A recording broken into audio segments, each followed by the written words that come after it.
നമുക്കെല്ലാം അറിയാവുന്നതുപോലെ ഒരു ഇന്ത്യൻ സ്മാർട്ട് ഫോൺ ബ്രാൻഡാണ് ലാവ. അപ്പോൾ ഈ ലാവയുടെ കുറേ അധികം മോഡലുകൾ നമുക്ക് ഇപ്പോൾ പുറത്തു വരുന്നുണ്ട്.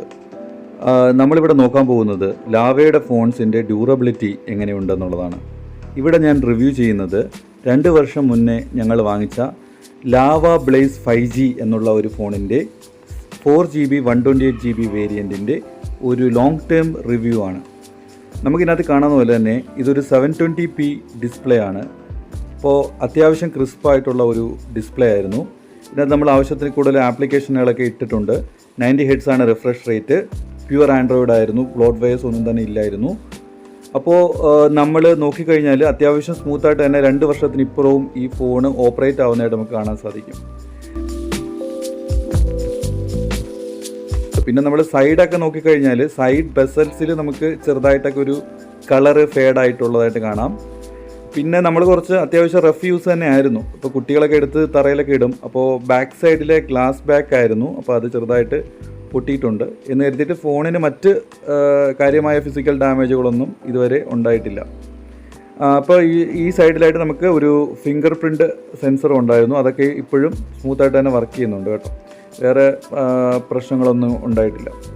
ഇനി ഇതിൻ്റെ വ്യൂയിങ് ആംഗിളൊന്നും അത്ര മെച്ചമൊന്നും അല്ലായിരുന്നു. 9,999 രൂപയായിരുന്നു ഇതിൻ്റെ വില.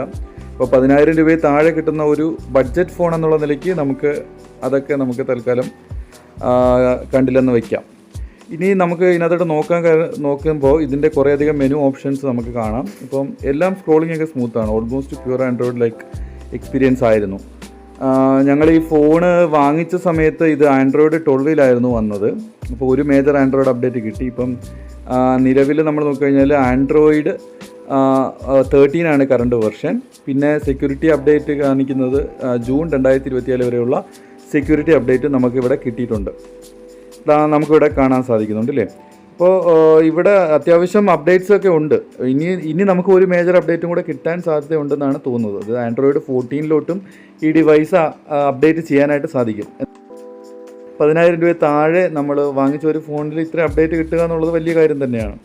പിന്നെ നമുക്ക് ഇതിനകത്തോട്ട് നോക്കിക്കഴിഞ്ഞാൽ അത്യാവശ്യം ഒരു എന്താണ് നമ്മുടെ സാധാരണ ഒരു യൂസേജിനൊക്കെ പറ്റിയതാണ്. ഡയമൻസിറ്റി 700 ആണ് ഇതിൻ്റെ പ്രോസസ്സർ. വീഡിയോ വാച്ചിങ് ഒന്നും വലിയ കുഴപ്പമില്ല. കളേഴ്സൊക്കെ കുറച്ച് സാച്ചുറേറ്റഡ് ആയിട്ടാണ് തോന്നുന്നത്. കുറച്ച് പഞ്ചി ആയിട്ടുള്ളൊരു ഡിസ്പ്ലേ ആണ്. 720p പാനലാണെങ്കിലും പഞ്ചി ആയിരുന്നു.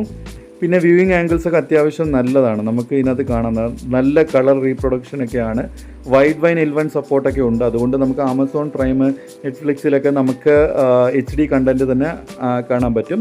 പിന്നെ 2K വരെയുള്ള റെസൊല്യൂഷൻ സപ്പോർട്ട് ചെയ്യും കേട്ടോ. ഇപ്പം നമുക്ക് ഇതിനകത്താണെങ്കിൽ നമ്മുടെ ഫുൾ HD കുറച്ചുകൂടെ ഒരു മേളിലുള്ള റെസൊല്യൂഷനിൽ നമുക്ക് 2K റെസൊല്യൂഷനിൽ നമുക്ക് വീഡിയോ കാണാം. ഇപ്പോൾ ഈ കാണുന്ന വീഡിയോ സാമ്പിൾ എന്ന് പറയുന്നത് ഒരു 2K റെസൊല്യൂഷനിലുള്ള വീഡിയോ സാമ്പിളാണ്. ഇപ്പോൾ നിങ്ങൾക്ക് കാണാവുന്ന പോലെ തന്നെ അത്യാവശ്യം നല്ല രീതിക്ക് തന്നെ ഇത് വീഡിയോ ഒക്കെ വാച്ചിങ് എക്സ്പീരിയൻസ് ഒക്കെ നല്ലതാണ്. ഇനി നമുക്ക് കുറച്ച് ഒരു ഷോപ്പിംഗ് ആപ്പ് നമ്മളെങ്ങനെ കൈകാര്യം ചെയ്യുമെന്ന് പറയാം. 2 വർഷം മുന്നത്തെ ഫോണാണ് എങ്കിൽ തന്നെ ഇതെല്ലാം വളരെ സ്മൂത്താണ്. സ്ക്രോളിംഗ് ഒക്കെ വളരെ സ്മൂത്താണ്. 4GB റാമേ ഉള്ളൂ. പക്ഷേ ഇതിനകത്ത് എന്തോ ഒരു സോഫ്റ്റ്വെയർ വഴിയിട്ട് കുറച്ച് എക്സ്റ്റൻഡഡ് റാമൊക്കെ ഉണ്ട്. അതുകൊണ്ട് തന്നെ നമുക്ക് വലുതായിട്ടൊന്നും ലാഗ് ഫീൽ ചെയ്യുന്നില്ല. 5G ഒക്കെ നല്ല ഫാസ്റ്റായിട്ട് കിട്ടുന്നുണ്ട്. നല്ല 5G സ്പീഡാണ് നമുക്ക് കിട്ടുന്നത്. അപ്പം നല്ല റേഞ്ചുള്ള സ്ഥലത്താണെങ്കിൽ നല്ല 5G സ്പീഡാണ്. ഇനി ക്യാമറയിലോട്ട് വന്നു കഴിഞ്ഞാൽ ക്യാമറയിൽ കുറേയധികം ഫീച്ചേഴ്സ് ഉണ്ട്. ഇപ്പോൾ ക്യാമറ പെർഫോമൻസ് എന്ന് പറയുന്നത് ഒരു എബോവ് ആവറേജ് എന്ന് പറയാം. പിന്നെ ഈ ഒരു വിലയ്ക്ക് നമ്മൾ ഏത് ഫോൺ എടുത്താലും ഇതുപോലത്തെ ക്യാമറ പെർഫോമൻസ് തന്നെ കിട്ടത്തുള്ളൂ. അപ്പം ഡേ ലൈറ്റിൽ എടുക്കുന്ന സാമ്പിൾസൊക്കെ അത്യാവശ്യം കുഴപ്പമില്ല. പിന്നെ അതിന് പോർട്രേറ്റ്, ബ്യൂട്ടി മോഡ്, അങ്ങനെ കുറേ സാധനങ്ങളൊക്കെ ഉണ്ട്. പിന്നെ ജിഫ് മോഡുണ്ട്. ഇതുപോലത്തെ കുറേ അധികം ക്യാമറ മോഡ്സൊക്കെ ഇവർ തന്നിട്ടുണ്ട്. പിന്നെ ഇതിനകത്തൊരു സൈലൻറ്റ് കോഡ് റെക്കോർഡിംഗ് ഓപ്ഷനൊക്കെ ഉണ്ടായിരുന്നു. ഇതൊക്കെയാണ് ക്യാമറ സാമ്പിൾസ് ഡേ ലൈറ്റിൽ പറഞ്ഞത്. അപ്പോൾ ഒരു അത്യാവശ്യം കുഴപ്പമില്ല എന്നേ പറയാൻ പറ്റത്തുള്ളൂ. ഭയങ്കര കിട്ടില്ല ക്യാമറയൊന്നുമല്ല. അപ്പം ഇതൊരു ഫ്രണ്ട് ഫേസിങ് ക്യാമറ സാമ്പിളാണ്. കണ്ടിട്ട് നിങ്ങൾ തന്നെ വിലയിരുത്തുക. വീഡിയോയിലൂടെ ഞാൻ പറയാൻ ഉദ്ദേശിച്ചത് ലാവയുടെ ഫോണുകളൊക്കെ അത്യാവശ്യം ഡ്യൂറബിളാണ്. അപ്പം ഇപ്പോഴൊക്കെ ആണെങ്കിൽ പുതിയ കുറേയധികം മോഡൽസൊക്കെ വന്നിട്ടുണ്ട്. അപ്പോൾ ഇവർ ഫ്രീ സർവീസ് അറ്റ് ഹോം എന്നുള്ള ഒരു ഇതൊക്കെ തരുന്നുണ്ട്. അപ്പം നിങ്ങൾക്ക് ഇതിൻ്റെ ഡ്യൂറബിലിറ്റിയെക്കുറിച്ച് ഭയന്നിട്ട് നിങ്ങൾ ഇത് പർച്ചേസ് ചെയ്യാതിരിക്കരുത്. ബഡ്ജറ്റ് സെഗ്മെൻറ്റിൽ തീർച്ചയായിട്ടും നമുക്ക് ഈ ബ്രാൻഡ് കൺസിഡർ ചെയ്യാവുന്നതാണ്. വീഡിയോ ഇഷ്ടമായെങ്കിൽ ചാനൽ ലൈക്ക് ചെയ്യുക, സബ്സ്ക്രൈബ് ചെയ്യുക. Thanks for watching.